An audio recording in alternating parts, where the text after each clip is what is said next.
Bonjour à tous et bienvenue dans ce tout premier épisode de Belle Lurette, le podcast qui donne la parole à nos aînés. Aujourd'hui, je rencontre Jean Bardou, un ancien médecin généraliste de campagne, désormais à la retraite.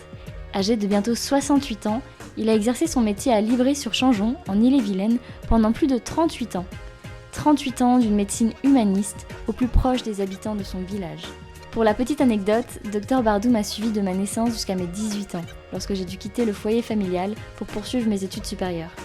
Depuis, je n'ai jamais retrouvé la relation de confiance que j'ai pu développer avec lui. Jean Bardou, c'est le genre de personnage avec qui on a envie de parler pendant des heures. J'ai toujours admiré son honnêteté, son humanisme et sa grande générosité. Alors c'était pour moi une évidence de lancer mon podcast avec ses propos pleins de bon sens et de bienveillance. Ensemble, nous revenons sur son parcours, sa carrière de médecin et les évolutions de son métier. J'espère que, comme moi, cette entrevue vous touchera. Merci d'avoir cliqué sur cet épisode et je vous laisse avec la suite. En tant que médecin libéral, non, je n'exerçais qu'à Livry-sur-Chanjon. D'accord. Je suis d'une époque où on s'installait à un endroit et on y restait toute sa carrière. C'est vrai, oui. Les exceptions étant rares. D'accord. Voilà. C'est par choix, vous venez du coin ou... Ah non, moi je suis un méditerranéen. D'accord. Je suis né à Béziers dans l'Hérault en 1950, donc, baby boom. Et je suis venu en Bretagne en 1970, d'emmener mon bac pour faire médecine à Brest.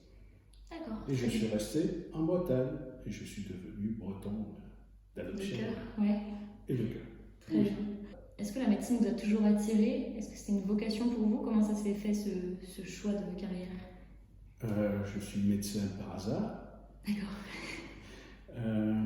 Je suis arrivé après 68. Hein, j'ai vécu 68, j'étais en première. Et j'ai surtout appris à jouer au ping-pong en 68. Ensuite, j'ai mon bac en 1970. Et là, je ne savais absolument pas ce que j'allais faire. Un bac en poche. Bon, la médecine était une option. Pas de médecin dans la famille, je suis le premier. Ok. Mais non le dernier. Parce que j'ai beaucoup de neveux qui sont en médecine. Mais mon frère, un de mes frères du moins, était venu à Brest pour fonder, avec d'autres praticiens, l'école de médecine de Brest, qui a ouvert en 1966. Ok. Voilà. Donc, comme la faculté de Montpellier était déjà surbookée dès la deuxième année du numerus clausus, qui datait de cette année-là, je me suis dit que bon, c'était bien d'aller ailleurs, le plus loin possible, pour avoir un rapport étudiant-place qui soit plus dans mes capacités. D'accord. Voilà, donc j'ai abouti à Brest pour faire médecine, parce que mon frère était à la fac de médecine en tant qu'enseignant. Ok. Voilà. Parce que c'est vrai qu'on entend souvent, nous les jeunes, là quand on sort du bac, qu'il faut vraiment être sûr si vous voulez aller en médecine, parce que c'est difficile, il faut vraiment avoir envie de faire ce métier, il faut que ce soit une vraie vocation, parce que sinon on ne va pas tenir les 7 ans d'études, et vous, pas du tout, ça n'est jamais arrivé dans votre esprit de se dire il faut absolument que j'adore ce métier. Parce que non, je n'avais que très peu de rapport avec la médecine. Hein. D'accord. Étant donné que j'ai très peu consulté de médecin dans ma jeunesse. Tant mieux pour vous. Tant mieux. Mon père était pharmacien. Hein. Okay. Mon frère, qui est venu à Brest, c'était une formation aussi pharmacien. Ma sœur la plus proche était aussi pharmacienne, du moins elle faisait ses études de pharmacie à Montpellier à l'époque. Mais ça n'avait aucun rapport avec la médecine. D'accord. Hein, pour moi, la pharmacie et la médecine sont deux mondes différents. Il me fallait trouver quelque chose qui soit dans une aspiration plus humaine, une aspiration de connaissance et de rapport avec les gens. Vous étiez un bon élève quand vous étiez jeune, quand même? J'ai toujours été un cancre. Ça a commencé à l'école primaire où les instituteurs se sont demandé si je ferais jamais quelque chose dans ma vie si j'apprenais même à lire et à écrire.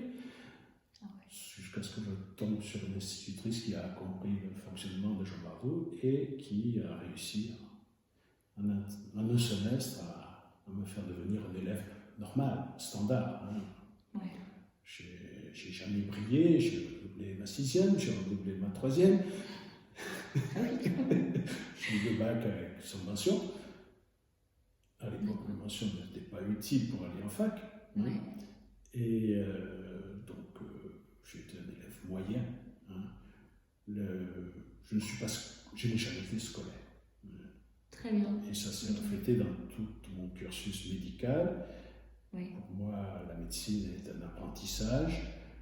Les bases théoriques, bon, je les ai prises pendant les 2-3 premières années. Je les ai épluchées en avance par rapport au programme. Et puis, je me suis tourné vers l'hôpital et j'ai passé quasiment 8 jours et nuits à l'hôpital sans fréquenter la fac. À partir de la 4e année, je ne suis plus allé en cours. C'est vrai que c'est un parcours atypique parce qu'on pense souvent que c'est les très bons élèves, très scolaires et qui savent apprendre par cœur qui vont en médecine. Parce que c'est ce qu'on leur demande, surtout dans les premières années, comme vous l'avez dit. Ma mémoire est excellente. Hein. J'ai une mémoire visuelle, donc je lis, je sais. D'accord, super. Voilà. Donc ça m'a aidé beaucoup parce que bachoter, réviser, tout ça, ça n'a jamais été ma façon de travailler. Non. Très bien. J'ai toujours aimé la nouveauté, découvrir la médecine à travers des livres, à travers des revues, et puis de voir, d'être sur place, plus que d'écouter des cours. Et du coup, est-ce que les études de médecine ont beaucoup changé? Est-ce qu'à l'époque c'était différent? Est-ce que c'était pareil, un cursus en 7 ans? Oui, c'était beaucoup plus facile. Ah oui, d'accord. Je pense qu'à l'heure actuelle, je n'aurais aucune chance de passer le PACES. Les études, c'était quelque chose de simple parce que j'ai sûrement de grandes facilités, notamment pour mémoriser, et qu'à l'époque, les qualités matheuses n'étaient pas indispensables.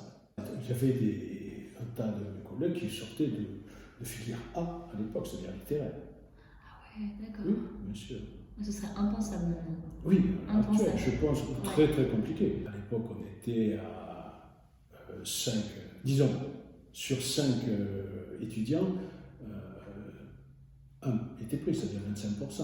À l'heure actuelle, je ne serais pas médecin parce que je n'y arriverai pas. C'est marrant, d'accord. Voilà. Les qualités qui sont requises en première année à l'heure actuelle sont des qualités de travail acharné, de bannir tout ce qui n'est pas la première année de médecine, sinon c'est pas la peine de le faire. Il faut se dire que c'est une année sans rien d'autre. Ouais. On ne sort pas, on ne bouge pas, on travaille le tout 7 jours par semaine et 18 heures par jour. Moyennant quoi, on peut arriver à être pris en première année de médecine, en deuxième année de médecine. Voilà. Je n'ai jamais pu suivre ce rythme-là, étant trop attiré par tout ce qui est tout ce qui est nouveau, tout ce qui se passe. Après, je me suis dit, si je n'avais pas été médecin, j'aurais été mécanicien. Ah oui, d'accord. Il y a une parenté. Oui, c'est vrai. Au final, mais pas les mêmes choses. Non, c'est vrai. Voilà, là j'aurais pu. Comment s'est passé le début, l'entrée dans le monde professionnel pour vous? Je veux dire, dans les études, comment ça se passe après? Partir dans le monde professionnel dans les années 70-80 était très différent du processus actuel, dans la mesure où dès la 5e année de médecine, j'ai commencé à faire des remplacements. Dès la 5e année. Oui, c'était une autre façon d'appréhender les soins à l'époque aussi. Et gentiment, on nous offrait comme garde la moitié de la ville de Brest, tout seul, voyez-vous. C'était un apprentissage rude, avec des moyens que nous n'avions pas à l'heure actuelle, puisque le SAMU commençait à peine à apparaître. Là, j'ai assez participé au début du SAMU à Brest, c'était très intéressant. Comment ça se passait sans le SAMU avant, du coup? Sans le SAMU, on appelait les pompiers. Ouais. mais surtout on soignait à la maison. D'accord. Ouais. Et on appelait le médecin à 3h du matin aussi ça Ah oui, c'était... Ouais. Ça a duré jusqu'aux années 2000, Ouais. Où les nuits étaient des nuits souvent hachées de nuit. Et comment vous êtes passé de Brest à Livry sur Changeant? Voilà. Brest, donc c'était la fac. Ouais. Il y avait à la fin des 6 ans d'études un stage interné, ce qui correspond à l'internat actuel, qui était de 1 an. J'ai fait 6 mois à l'hôpital de Douarnenez et je suis parti au service militaire. Après le service militaire, je suis arrivé à Dinan, où ma femme avait trouvé un poste d'enseignante à l'école d'infirmière, puisqu'elle était infirmière enseignante à l'époque. Et donc je suis resté un peu plus d'1 an à Dinan jusqu'en fin 80, où j'ai passé ma thèse, enfin. Une thèse sur quoi? L'intitulé exact, c'est l'aspect radiographique en double contraste de la grande caroncule duodénale. Une technique qui était déjà obsolète du fait de l'apparition de la fibroscopie gastrique. Ok, bon, j'en ai personnellement rien compris. Mais... C'est pas grave. Période très intéressante, formatrice aussi, petit hôpital, Dinan. Et beaucoup de remplacements. Et puis, donc, quand j'ai passé ma thèse fin 80, j'ai cherché où m'installer. Et à l'époque, s'installer, ça voulait dire racheter une clientèle dans 8 cas sur 10. Et j'ai trouvé donc ici, Livry-sur-Changeant, où le médecin qui avait repris une clientèle abandonnée depuis 1969 avait décidé au bout de 3 ans de partir, s'installer ailleurs. J'ai racheté la clientèle, petite clientèle de campagne, dans un bourg très agricole, très rural, 900 et quelques habitants. Il y en a plus de 1700 à l'heure actuelle. Ouais. Ça a beaucoup changé. Et donc j'ai racheté cette clientèle et le 1er juin 1981, j'ai vissé ma plaque, comme on dit, dans le bois de Livry-sur-Changeant, et je ne l'ai pas quitté jusqu'au 19 mai 2018, où j'ai dévissé ma plaque pour rentrer chez moi. Donc pendant plus de 38 ans. 38 ans, ouais. Voilà. Alors, 38 ans d'expérience, vous avez sûrement remarqué des évolutions concernant le secteur médical français. Oui. Dans quelle mesure? Les évolutions, il y en a à tout point de vue. D'abord, l'évolution de la médecine elle-même, avec les progrès extraordinaires que j'ai vus apparaître, les nouveaux médicaments, que ce soit les antihypertenseurs modernes, les statines, tous ces médicaments qui ont permis de sauver beaucoup de vies. L'apparition de vaccins aussi, la vaccination contre le changement de rayon qui s'est développé, l'abandon de la vaccination contre la variole. J'ai fait pendant 3 ou 4 ans des vaccinations antivarioliques, et puis on nous a dit il n'y en a plus besoin, il n'y a plus de variole sur la Terre. On s'est dit chouette. C'est une bonne nouvelle, oui. Parce que c'était quand même de petites vaccinations à risque. D'accord. Pour les enfants. Ok. Mais moins que la variole. Oui, c'est ça. Voilà. Bon, le développement aussi des autres vaccinations. Voilà. D'un côté, la thérapeutique qui s'est enrichie de beaucoup de médicaments majeurs, avec tous les progrès aussi en cancérologie, la guérison des enfants leucémiques par Jean Bernard, tout ça. On a vu passer, on a vu arriver, aussi on a vu arriver le sida. Ah oui. Voilà. Donc la médecine a évolué en bien, techniquement, avec la fibroscopie, avec les scanners, avec les IRM, avec l'échographie qui a fait des progrès extraordinaires. Bon, toute l'imagerie, tous les moyens qu'on nous a donnés pour faire un diagnostic et tous les moyens thérapeutiques que les laboratoires ont amenés pour nous aider à soigner, pas forcément à guérir, mais à soigner. C'est quoi la différence entre guérir et soigner? Alors, Comme il y a un adage médical qui dit qu'un médecin, il est là pour soulager, toujours, soigner, toujours, guérir quelquefois. D'accord. Hein? Oui. Voilà. On ne peut pas tout guérir et on ne guérira pas tout. Parce que ce sont des êtres humains qui sont face à nous et les êtres humains, ils sont chacun leur particularité et leur personnalité.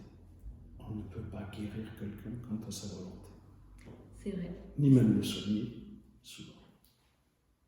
Donc la médecine a fait d'excessivement grands progrès, nous a amené beaucoup d'outils, mais qui dit outils dit technologie, et plus il y a de technologie, et mon sentiment est que plus on s'éloigne de l'humain. C'est pour ça que je suis généraliste, que je n'ai jamais été orienté vers une spécialité particulière, puisque la spécialité, par définition, va être de plus en plus technique et de plus en plus éloignée du patient. Et le patient, il doit être vu globalement, là où il vit, dans sa famille, dans sa réalité du quotidien.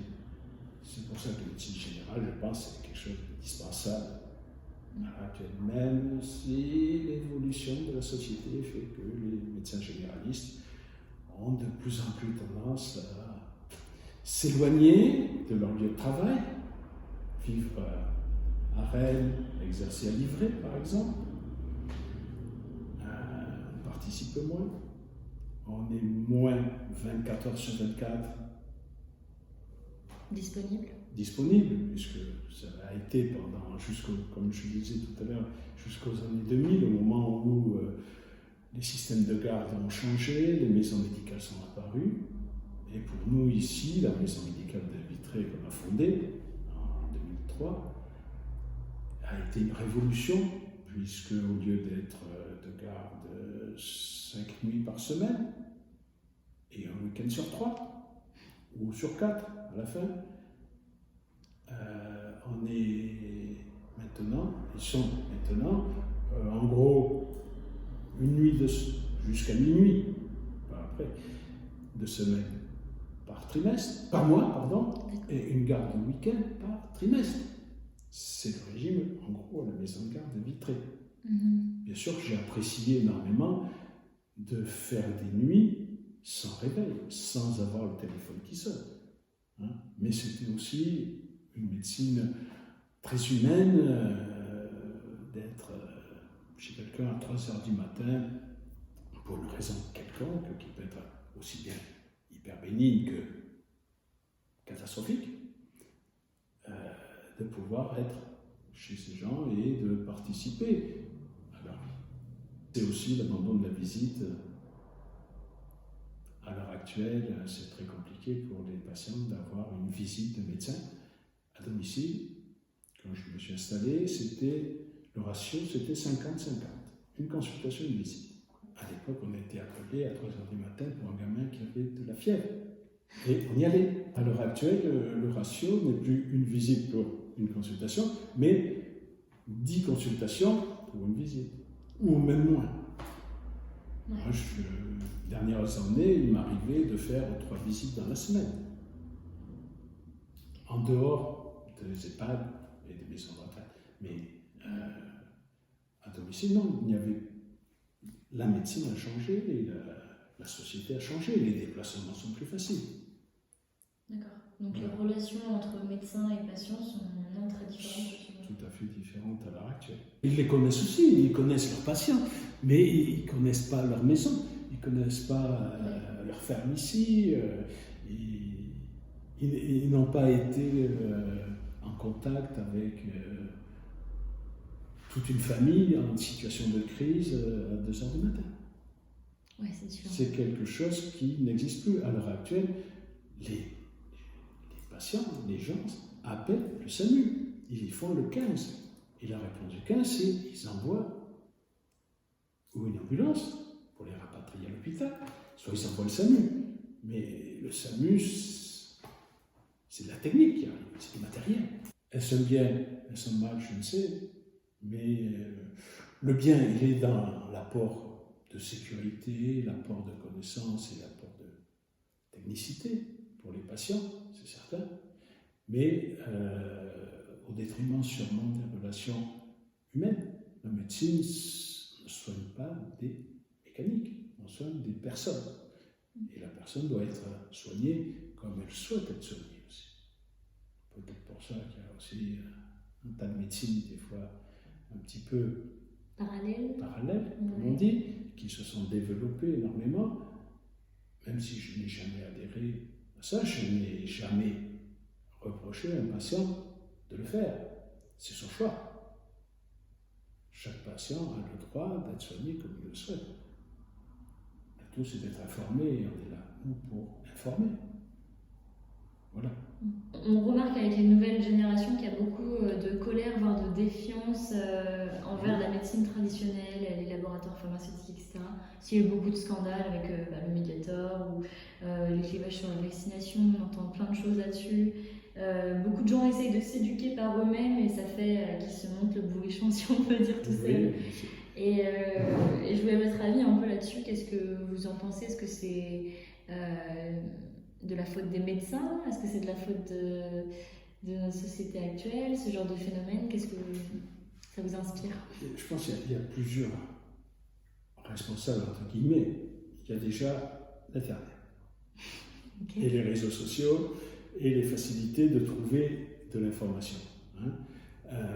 Mais toutes les informations qui ne sont pas filtrées. Donc après, chacun est-il capable de dire oui, ça c'est vrai, et puis ça c'est du charlatanisme. Malheureusement, un certain nombre de médecins prônent du charlatanisme. Des médecins aussi? Oui, actuellement, vous avez lu Ouest France aujourd'hui par exemple, il parle des traitements complètement délirants qui sont donnés chez les enfants autistes. D'accord, ok. Et par des médecins qui ont eu une certaine renommée. Luc Montagnier, un des découvreurs du virus du sida par exemple, qui fait n'importe quoi depuis des années, qui a été radié de l'ordre des médecins, et qui, de pays étrangers, va proposer ces traitements dangereux et totalement inactifs et non reconnus à des enfants autistes, qui n'ont pas le choix de dire non. Oui, en plus, c'est vrai. Voilà. Tout ça pour la gloire et pour le pognon. Pour moi, médecine n'a jamais rimé avec pognon. Sinon, j'aurais fait notre métier, j'aurais mieux gagné ma vie sûrement, j'aurais plus de loisirs, mais je ne pense pas que j'aurais été plus satisfait de ma vie. Voilà. Donc, j'en reviens aux causes, je dirais, du ressentiment. De toute façon, la colère, elle est générale contre toutes les institutions. La médecine, ça fait longtemps qu'il y a des réfractaires et des... Même à l'époque, quand vous avez commencé... Oui, ça existe toujours. Il y a toujours eu... Ici, il n'y avait pas de réfractaire, mais on allait voir le rebouteux. Qu'est-ce que c'est le rebouteux? Le rebouteux, c'est celui qui va vous soulager de certains symptômes. Par exemple, les passeurs de feu qui soulagent la douleur des brûlures, la douleur du zona, par exemple, etc. Avec des pratiques qui sont pratiquement ancestrales.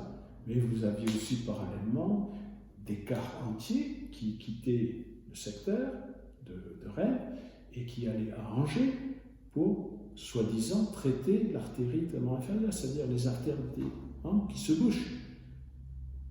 Et beaucoup sont revenus d'Angers, par exemple, pour aller directement en chirurgie vasculaire, pour se faire déboucher des artères qui avaient été massacrées par les charlatans d'Angers.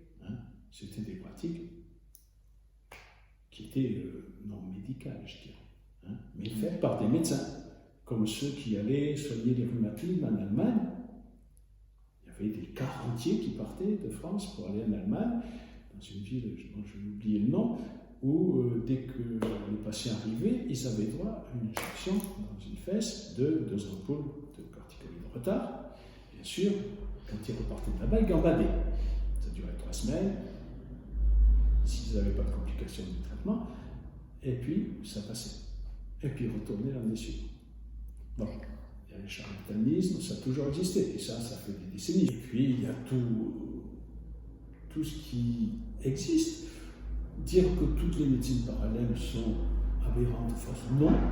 Le tout, c'est que chacun puisse y trouver ce qu'il cherche, sans pour autant perdre des chances d'être soigné et d'être guéri, éventuellement. Il ne faut pas que, traité par homéopathie ou n'importe quelle autre manière, empêche d'être soigné et d'être guéri. La colère des jeunes n'est pas dirigée principalement sur la médecine, elle est plus dirigée vers une société qui leur empêche d'évoluer comme ils le souhaitent et qui a tendance à dire « vous êtes jeunes, taisez-vous, nous les vieux, nous savons ». Voilà. Je crois que c'est la société qui doit encore évoluer, mais c'est aux jeunes de faire évoluer la société. Je fais partie des générations 68ardes.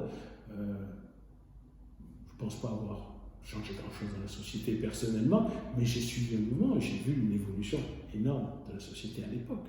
On a vécu quand même une libération. Hein. Maintenant, c'est autre chose. On dit que 68, ça n'a rien changé, etc. C'est le retour du balancier. Je pense que les jeunes ont raison d'être en colère, mais il faut qu'ils soient constructifs un petit peu et qu'ils ne fassent pas que détruire. Il faut bien détruire pour avoir quelque chose de neuf, mais il faut aussi penser à construire. Exactement. Ça, c'est important pour faire leur avenir à eux, hein, pour avoir la société dans laquelle ils ont envie de vivre. Hein. Oui, ça, je pense qu'ils vont le faire. Tant mieux. Mais je pense qu'on arrive à un certain âge, on réfléchit un petit peu, et puis on essaie de s'adapter. J'ai la chance d'avoir des enfants jeunes, hein, parce que le plus jeune n'a pas 30 ans encore. Okay. D'avoir des petits-enfants, mais ils sont très très petits. Bon, c'est très différent, mais ça permet de rester dans une mouvance et d'être up-to-date. Hein. L'informatique a été aussi un moyen, pour moi, personnellement, de sortir de livrer sur changeant. Parce qu'entre le travail et l'éloignement des villes, on a tendance à vivre en vase clos. Mais ça a été une fenêtre énorme sur l'extérieur, professionnellement et personnellement. Oui, totalement. Bon, je vous apprends rien, on est en pleine crise du Covid-19, si vous n'avez pas remarqué. Non, je ne sais pas comment parler. Donc c'est une crise sans précédent, j'imagine. Ah oui, ça a été vraiment massif pour tout le monde. Okay. Comment vous l'avez vécu en tant qu'ancien médecin à la retraite aujourd'hui?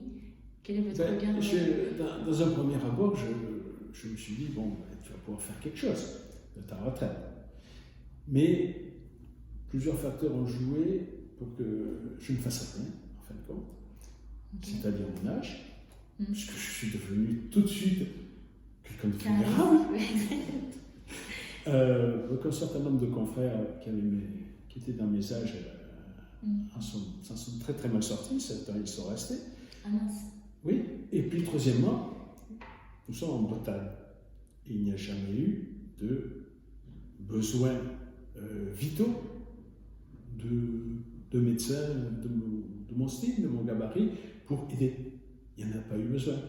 Je me suis proposé dans la réserve sanitaire, mais toutes les propositions que j'ai eues étaient Mayotte, la Guyane, la Réunion, chose qui n'était pas compatible avec ma vie à moi. Et concernant la gestion de cette crise de manière très concrète. Alors là, j'ai suivi énormément, grâce à Internet notamment, et aux listes de diffusion entre médecins, surtout locales. Il y a beaucoup de choses de fait. Au départ, les médecins généralistes se sont énormément mobilisés dans l'idée fidèle et ont mis sur pied un tas d'outils.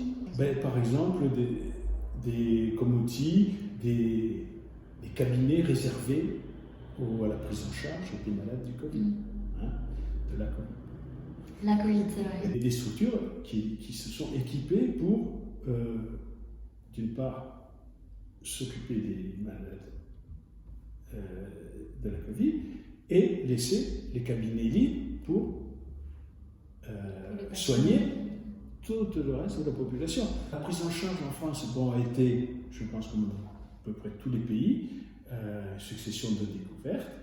Je découvre quelque chose, je donne une réponse. C'est très français en plus. Il se passe quelque chose, on fait une loi. Voilà, ça a été la même chose. Dès qu'il y a quelque chose qui est apparu, on a donné une réponse. Il n'y avait pas de masque, on a dit les masques ne servent pas à grand-chose. Quand on en a eu, on a dit qu'il vaut mieux les mettre. Bon, s'adapter aux circonstances. Il y a eu des erreurs sûrement, mais c'était une nouveauté pour tout le monde, pour les politiques aussi bien que pour les médecins. La façon de soigner un malade grave du Covid aujourd'hui n'a rien à voir avec celle du mois de mars. Et tant mieux pour ceux qui sont malades qu'aujourd'hui et qui n'ont pas été en mars, parce que la mortalité était beaucoup plus élevée. Je ne pense pas qu'il y ait eu d'erreur majeure.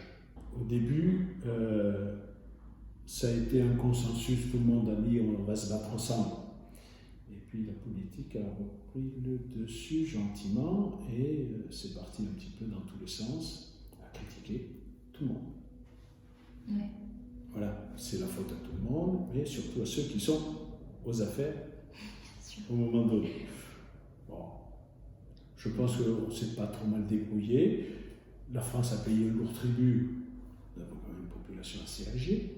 Ouais. Des structures d'hébergement des personnes âgées qui n'étaient peut-être pas au top, parce que manque de personnel, parce que manque de moyens financiers, et part importante des maisons, des EHPAD privés, où malheureusement il faut payer les actionnaires. Voilà. C'est ma position vis-à-vis de la médecine institutionnelle privée, qui est là pour faire de l'argent, pour payer les actionnaires. Voilà. Ce n'est plus des cliniques qui étaient fondées par un médecin, dirigées par un médecin, et qui disparaissaient quand le médecin s'arrêtait. J'en ai vu comme ça, qui ont disparu. C'était pas la clinique X, c'était la clinique du docteur X. Voilà. Donc, c'est dommage, mais bon, on s'en tire pas mal, je trouve. La gestion actuelle est quand même pas mal du tout, puisque les jeunes sont en train de s'immuniser. Ah, on tire l'arigot, hein, à commencer par les facs de médecine, mais là, il y a peut-être un problème de responsabilité de ceux qui doivent être médecins. Aujourd'hui, environ 8 millions de Français ne peuvent pas consulter plus de 2 fois par an un médecin. Certains territoires comptent moins de 5 médecins pour 10 000 habitants. Donc on en a parlé tout à l'heure, vous pensez que c'est encore pire. Donc on parle de déserts médicaux, on en a de plus en plus en France. Et en plus de ça, un généraliste sur 2 est aujourd'hui âgé de plus de 60 ans. Ce qui laisse présager que la situation ne s'améliorera pas de sitôt. En tout cas, vous avez décidé de vous installer en campagne. Pourquoi ? Tout simplement parce que j'ai fait des remplacements en ville. D'accord. Et que j'ai fait des remplacements ensuite à la campagne, et beaucoup plus, et que je me suis aperçu que je pouvais être un médecin comme je pensais pouvoir l'être à la campagne. C'est comment un médecin comme vous pensez C'est-à-dire prendre en charge mes patients du début à la fin, d'avant la naissance jusqu'à la fin. Et en étant présent sur tous les événements. Quand je me suis installé, et puis toutes les années qui ont suivi, jusqu'à ces dernières années, on n'appelait pas un spécialiste ou l'hôpital quand il arrivait quelque chose. On appelait son médecin. On appelait son médecin aussi quand il y avait un accident de la route. À 3 km, on venait me chercher parce qu'il y avait un accident de la route, on n'appelait pas les pompiers. On appelait parce qu'il y avait quelqu'un qui avait besoin de soins, on appelait un médecin. Maintenant, même pour des blessures très graves, parce qu'un accident de la route, ça peut être oui, même pour les morts. dramatique. Oui. Ok, d'accord. Non, ça a beaucoup changé. La médecine a évolué, les moyens techniques ont évolué, les moyens des pompiers ont évolué aussi, hein, parce qu'ils n'étaient pas malheureusement bien équipés à l'époque. À part en brancard, ils n'avaient pas beaucoup. Maintenant, ce sont quasiment des cliniques ambulantes, les camions pompiers. C'est aussi ne pas être noyé dans la masse, qui a ses avantages et ses inconvénients. Vous êtes médecin dans un quartier à Rennes, vous changez de quartier, personne ne vous connaît. Vous pouvez faire ce que vous voulez, etc. Ici, vous êtes médecin livré sur Changeant, vous allez à Saint-Aubin, vous croisez vos patients, vous allez à Val-d'Isère, vous croisez vos patients, vous sortez dans la rue, vous croisez des patients, ils vous connaissent. Les enfants de l'école en face m'appellent toujours par mon nom, docteur, ils m'appellent à travers les grilles. Et c'est quelque chose de très gratifiant, hein, de se dire que d'une certaine façon, on compte pour quelqu'un. On va croiser quelqu'un dans la rue et on sait que, tiens, c'est telle personne, j'ai telle relation avec lui, il va vous sourire, il va être content de vous voir. Ou il va vous arrêter pour vous raconter ses malheurs. Mais ça, c'est accepté. Moi, je ne conçois pas ça dans une ville. Et puis surtout, à la campagne, on faisait et on fait encore beaucoup de gestes qui ne sont plus faits en ville, qui n'ont jamais été faits en ville. Hein. Faire des saignées, ça m'est arrivé. Oui, parce qu'il n'y a pas d'autre moyen de soigner un œdème aigu du poumon au milieu de la nuit, perdu dans la campagne. Le temps que les pompiers ou l'ambulance arrivent à l'hôpital, le patient, il n'y avait plus de patient. Donc on soignait à la maison, hein. On perfusait à la maison, sur place, on n'attendait pas que ça lui arrive. À l'heure actuelle, surtout, il ne faut rien faire avant que ça lui arrive, sinon on se fait enlever. De suivre une famille, de voir les jeunes se marier, faire des enfants, de voir ensuite des enfants, et puis leur faire des petits-enfants. Ça, c'est quelque chose que j'ai trouvé extraordinaire. Ouais. Je l'ai vu. Et surtout, de se dire que les jeunes qu'on a suivis comme ça vont garder une vision de la médecine plus comme moi je la conçois, que comme ils vont la retrouver ailleurs. Comme je leur dis, mais oui, mais je ne suis pas éternel. La médecine a changé, la société a changé. À vous les jeunes de faire en sorte que la société, même au niveau de la médecine, soit celle que vous voulez. Si vous voulez des relations purement techniques, dire j'ai un symptôme, je veux le traitement, au revoir. Ou si vous voulez que le médecin sache qui était votre grand-mère, qui sache la famille, qui sache votre travail, les soucis, ça prend du temps. Et ça prend aussi de l'implication.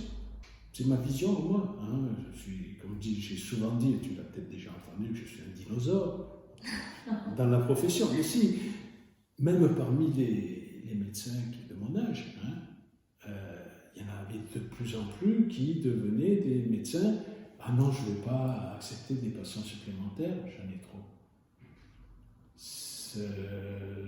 Cette tyrannie du médecin traitant qui est apparue, où il faut que chacun est médecin traitant pour avoir une prise en charge par la Sécu qui soit optimale, et des médecins qui sont de l'autre côté, qui disent « Ah non, moi je ne prends pas de nouveaux patients ». C'est une autre conception de la médecine. Et de dire « Non, je ne prends plus de nouveaux patients », moi ça m'a toujours hérissé. Ce que je leur répondais à mes confrères, c'est leur dire « Mais tu as des patients qui déménagent, tu as des patients qui malheureusement décèdent, il y a des patients qui te quittent. Mais ta clientèle, il ne va plus rien rester si tu ne rends plus de nouveaux patients. Ah mais non, mais tu comprends. Ah oui, mais je prends des nouveaux patients. Et certains veulent une lettre du patient, une demande écrite du patient pour savoir s'il va l'accepter ou pas. C'est quelque chose qui pour moi est incompatible avec le fait d'être médecin. On est médecin, on doit soigner tout le monde de la même façon. Et sans savoir s'il est 8h du matin ou 9h le soir. Voilà. Sinon, on est quoi, un technicien de la médecine?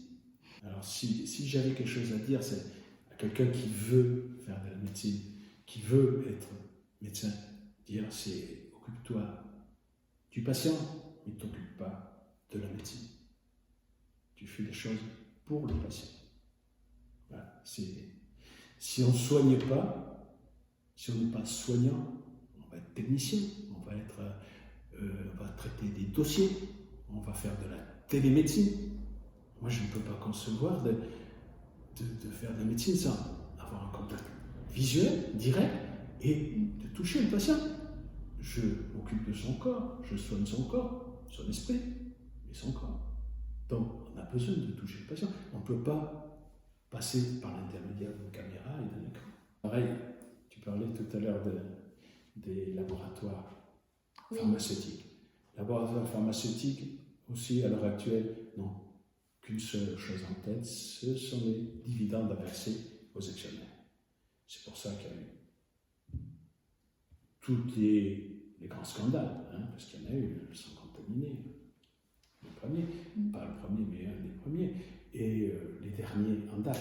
Les derniers en date, c'est les ruptures de stock de médicaments. Ils travaillent en flux tendu, comme la grande distribution. Il n'y en a plus, et bien tant pis. Ah oui, tiens, il y a un lot, on a été obligé de le jeter parce qu'il n'était pas conforme. Ah ben pendant 2 mois, ben, il n'y en aura pas. Et ça pour des médicaments anticancéreux, des médicaments pour soigner les cardiaques, des médicaments pour soigner les diabétiques, des médicaments pour... Des lourdes pathologies. Oui, des pathologies. Ah, c'est pas le paracétamol qui manque, ou les médicaments qui n'ont jamais fait la preuve de leur efficacité. Tous les médicaments pratiquement Servier, pour ne pas le citer, étaient des médicaments dont il y avait longtemps je m'étais débarrassé dans ma pharmacopée. Soit parce qu'ils n'avaient jamais montré qu'ils faisaient quelque chose, ou qu'ils étaient dangereux, type le Mediator qui était l'amphétamine, comme l'isoméride. C'est bizarre, mais je me suis arrivé au bout du compte qu'il y avait, j'avais vu apparaître, prescrit à un certain moment, oui, sous la pression des labos à l'époque, au début, des médicaments, notamment de ce laboratoire, qui, en fait, je soignais sûrement mieux à l'heure actuelle, les dernières années, sans en utiliser aucun. Et les relations des laboratoires ont évolué, grâce à la loi E20 notamment, où beaucoup de choses n'existaient dans le relationnel, en médecine notamment, dans ce qu'on appelle la confraternité, c'est-à-dire se réunir entre nous, que parce que les laboratoires finançaient. Et ils alignaient des sommes. Je reconnais, j'en ai profité, j'ai fait des voyages à l'étranger, j'ai mangé dans d'excellents restaurants à Rennes et dans la région, sous couvert d'informations médicales. Vous savez très bien que l'information médicale n'était pas le but. Le but, c'était de créer une relation de dépendance du médecin vis-à-vis du laboratoire par reconnaissance pour un service rendu. Parce que les services étaient déjà souvent aussi par chèque. Jamais de chèque. J'ai toujours refusé tout argent et toute étude rémunérée, par exemple. J'étais une exception, apparemment d'après certains labos, disant que je refusais toute étude rémunérée, que je voulais bien la faire, mais gratuitement. Oh, mais vous n'allez pas faire ça. J'ai peur que... Voilà. Bon. Je pense que les relations étaient mauvaises. La loi E20 a vraiment balayé beaucoup de choses, et tant mieux. On avait des kilos et des kilos, des étagères pleines d'échantillons médicaux qui finissaient à la poubelle, bien sûr. Parce qu'ils ne servaient à rien, mais ça permettait d'en donner. Donc quand on reçoit, on est redevable. Ça, c'est très bien, c'était supprimé. Et certains médecins ont dit, oui, mais comment on va soigner nos patients? Mais t'achètes des médicaments. À titre professionnel, on soignait l'ordonnance, on achetait de la morphine, on achetait des médicaments pour soigner les phlébites et tout ça, de façon à avoir toujours quelque chose en cas de besoin, mais non plus avoir 10 boîtes d'antibiotiques à donner. Non, on n'est pas là pour donner une boîte d'antibiotiques, la Sécu est là pour payer les antibiotiques, on est là pour les prescrire. Voilà. Donc cette dépendance-là a disparu, heureusement, et personnellement, moi j'ai trouvé ça très bien, et je me suis, au fil des ans, retiré du système. Les médicaments Servier, ça fait des décennies, je n'en prescrivais plus un seul. Du coup, pour revenir à ce que vous disiez tout à l'heure sur la relation que vous aviez avec vos patients et le fait que vous ayez vu vos patients grandir au fil des années, quel lien vous entretenez avec la jeunesse? Moi, j'attends beaucoup de la jeunesse. Je pense que j'ai été jeune, j'ai pas fait la révolution, j'ai essayé de grandir et puis d'apporter ce que je pouvais avec mon métier. Pas ma vocation, mon métier. C'est un métier.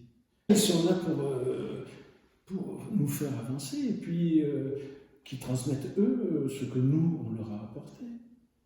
Et ce qu'on peut encore leur apporter en termes plus d'humanité que de technicité. On est là pour écouter, pour conseiller, pour pas guider parce que ça serait présomptueux, hein, mais je pense pour répondre aux questions et aux questionnements des jeunes. Et pas leur dire de mon temps c'était comme ça. C'est pas ça le but. Le but c'est de dire mais comment tu vois l'avenir? Qu'est-ce que tu veux et qu'est-ce que moi, le vieux, je peux faire pour t'aider à ce que ton avenir soit meilleur? Parce que c'est l'avenir aussi de mes petits-enfants et de mes arrière-petits-enfants. Voilà, c'est égoïste aussi.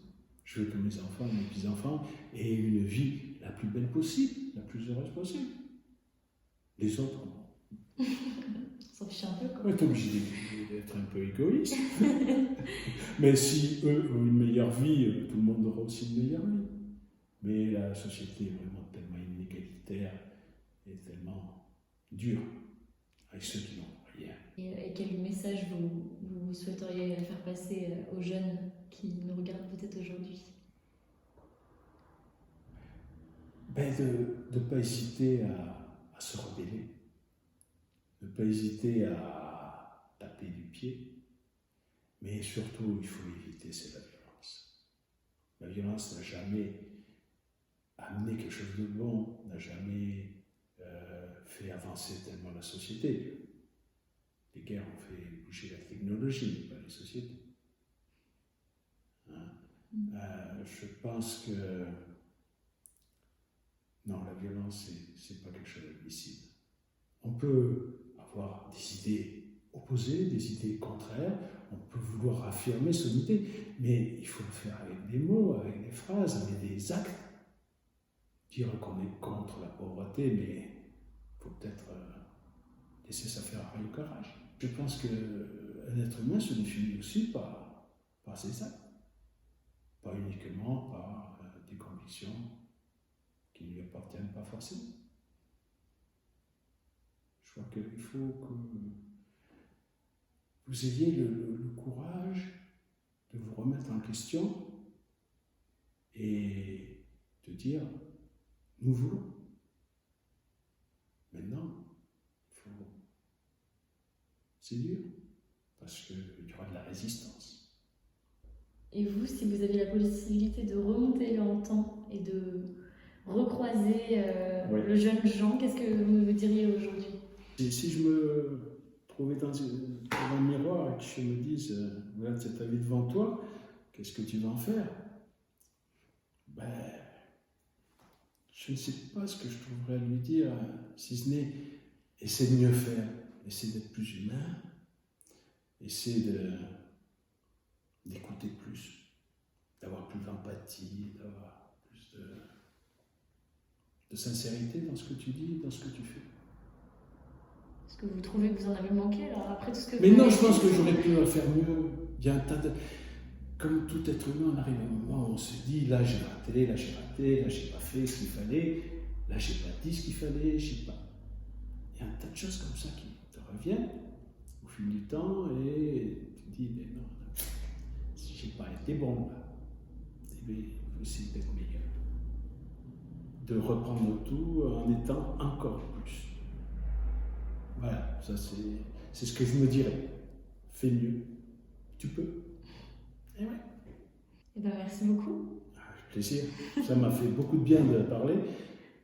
Ça fait longtemps, je sais pas, le confinement n'a pas développé la parole. Non, c'est sûr. Et ça fait longtemps que je n'avais pas été face à quelqu'un que je connais, que j'ai vu grandir, et devant qui je peux parler librement. Et je pense avoir été tout à fait sincère.